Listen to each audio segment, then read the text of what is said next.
আমাদেরকে যে আপনি এটা খাবেন ওটা খাবেন না, এটা করতে পারবেন ওটা করতে পারবেন না। ভারত তো এটা করছে। ভারতের বিপক্ষে আপনার শক্ত অবস্থান নেওয়া হচ্ছে। ডক্টর ইউনূসকে ঘাট তেরা হতে হবে। শেখ হাসিনার চেয়ে ঘাট তেরা হতো। 90% মুসলমানের দেশ, সংখ্যাগরিষ্ঠ 90%। এই 90% মুসলমানের দেশে জাকির নায়েক আসবে কি আসবে না, এটা একান্ত আমার বাংলাদেশের অধিকার। আমি আনবো কি আনবো না। কিন্তু দেখেন, জাকির নায়েককে সবাই এই বাংলাদেশে 90% মুসলমান থেকে 90% পছন্দ না করলেও 70% তাকে পছন্দ করে, অথবা 60% পছন্দ করে। তো সেই জায়গা থেকে বাংলাদেশ সরকার তাকে নিয়ে আসার জন্য যে প্ল্যানটা করেছিল, আমি এটাকে সাধুবাদ জানাই। তবে ভারতের যে বাধাপ্রাপ্ত হয়ে জাকির নায়েককে যে নিয়ে আসা হয় নাই, এই জায়গা থেকে আমি মনে করি আমার নৈতিক জায়গা থেকে এটাকে আমি অবশ্যই প্রত্যাখ্যান করে তীব্র নিন্দা জানাই। কেননা দেখেন, আপনি কিছুক্ষণ আগে যে কথা বলছিলেন হোলি আর্টিজানের যে ট্যাগটা, এই যে ট্যাগকে সাজিয়েছে, সেই জায়গা থেকে আমরা সবাই বুঝছি আমাদের রক্তের উপর দাঁড়ানো সরকার এটা বুঝছে না। এটা আমার কাছে আসলে খুব লজ্জিত মনে আসতেছে। তো সেই জায়গা থেকে আমি মনে করি, যেটা আমরা বাংলাদেশকে আমি স্বপ্ন দেখছি, আমরা যে আসলে আমাদের স্বতন্ত্রতা আছে, আমাদের স্বকীয়তা আছে, এই স্বকীয়তাকে আসলে পৃথিবীর মানচিত্রে তুলে ধরতে গেলে নিজের ঘাট থেকে টেরা করতে হবে। আমি এই জন্য একটা কথা বলেছিলাম, আপনার ডক্টর ইউনূসকে ঘাট টেরা হতে হবে। শেখ হাসিনার চেয়ে ঘাট টেরা হতে হবে। কেননা শেখ হাসিনা দেশপ্রেমিক ছিলেন না। শেখ হাসিনার ঘাট টেরাটা সঠিক ছিল যদি সে দেশপ্রেমিক হইতেন, দেশের পক্ষে এই ঘাট টেরামি করতেন। আমি মনে করি ডক্টর ইউনূস যেহেতু দেশপ্রেমিক, এই জন্য শেখ হাসিনার মতো করে ঘাট টেরা হয়ে আপনার ভারতকে প্রতিহত করা উচিত, এবং ভারতের সকল ক্ষেত্রে আপনার জানান দিতে হবে, না তোমরা যদি আমার স্বার্থের বাইরে গিয়ে কিছু একটা করো, তাহলে আমি তোমার সাথে নাই। একটা দেশের সাথে আরেকটা দেশ কখনো চিরশত্রু না, আবার চিরবন্ধু না।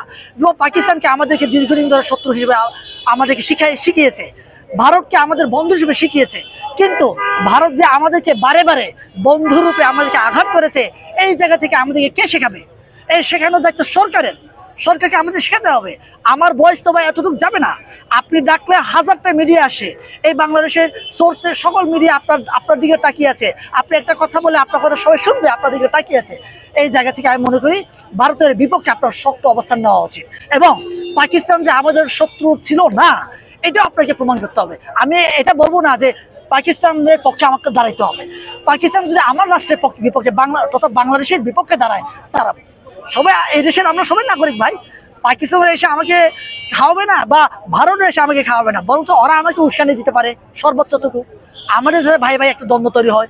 এই জায়গা থেকে আমি মনে করি যে জঙ্গিবাদের নাটক, শিবির মানে কি বলেন? শিবির মানে হচ্ছে একটা দল, তাই না? একটা দল। তাহলে এই শিবিরটাকে যেভাবে আপনার যে বিগত দিনগুলোতে যেভাবে আপনার ট্যাগিং দেওয়া হয়েছে, শিবির মানেই খারাপ, শিবির মানেই জঙ্গি, বা ইসলামিক ওই কেন্দ্রিক মানে হচ্ছে আপনার খারাপ, ভালো না। এই যে এই ধরনের কথাগুলো ভাই, আমি মনে করি যে আমাদের সময় আছে, এখনো সময় থাকতে আমাদেরকে সোজা হয়ে দাঁড়ানোর এই প্রচেষ্টা আমাদের করতে হবে। সময় যায়, তবে মানুষ তাকে ব্যর্থ বলার চেষ্টা করছে। আপনি জেনে শুনে কেন এই বাংলাদেশের মানুষের মাঝে একটা ফ্যাকশন ধরানোর চেষ্টা করবেন? এই জন্য আমি উদাত্ত আহ্বান জানাচ্ছি এই কারণে যে জাকির নায়েককে যারা পছন্দ করে আনতে পারে। এখন মনে করেন আমি একজন ভিন্ন ধর্মের লোক হিসেবে আমি যদি একটা লোককে পছন্দ করি, আমার ধর্মের একটা বক্তাকে যদি আমি নিয়ে আসতে চাই, আপনি কি আনবেন না?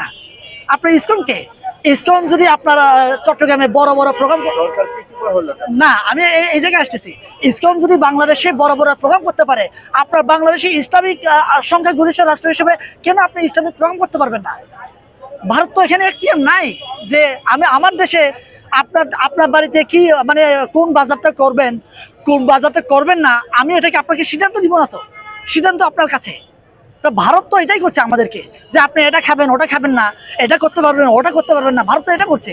এই জায়গা থেকে আমি বলছি ভাই, যে আমাদেরকে শক্ত হয়ে দাঁড়াইতে হবে, এবং আমাদেরকে উচিত, হয়তোবা আপনার বর্তমান যে সরকার আছে, এই সরকারকে বারে বারে ভয় দেখানোর চেষ্টা করছে যে তুমি যদি আমার কথা না শোনো, তোমাকে যে কোনো মুহূর্তে আমি কি ক্ষতি করতে পারি। এই ক্ষতির জায়গায় আমরা যারা বাংলাদেশের জনগণ আছি, আমরা যদি সাহস দিই, না ভাই আমরা আছি, আপনি ঘাড় শক্ত হয়ে দাঁড়ান, উনি সাহস দিয়ে দাঁড়াবে, উনি দিক নির্দেশনা দিবে। না, আমি এটাকে আসলে আমি ব্যর্থতার দিকেও যাচ্ছি না, আপনার সফলতার দিকে যাচ্ছে না। আমি এটুকু বলতে চাই, জাকির নায়েক বাংলাদেশে আসা উচিত।